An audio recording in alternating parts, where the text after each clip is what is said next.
How to Create a Glitch Monologues Season 6 Chapter 7. This is the 7th episode of How to Create a Glitch in the Matrix Season 6. In this episode, we will be discussing the experiential consequences of the 4 principles in action. First of all, although I have used the term appropriation to describe the acquisition or attribution of particular outcomes or identity to specific social actors, linked to some kind of social hierarchy or social status. In fact, appropriation operates very much like substitution and displacement. Likewise, conservation, which preserves some status quo, manifests as directed attention in the context of one's social interactions. In other words, for example, directed attention can recapitulate appropriation further to conservation. I'll give you an example. Let's say that 2 individuals are playing American football. In the case of individual 1, who is a quarterback, his throws will draw attention incorrectly, which will interfere with his attempts to win the game, whereas individual 2, who is a quarterback, will find that others' attention will be drawn appropriately for the completion of his passes. Thus, a contest between the 2 results in appropriation by the second player. As another example, imagine that 2 individuals are competing in a debate.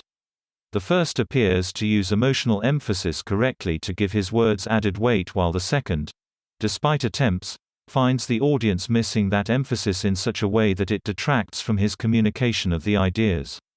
In this case, the outcome promotes an appropriation of the first over the second. To give you another example, imagine that the only difference between the success of 2 distinct authors was the presence of breaks in the attention of the audience at appropriate times.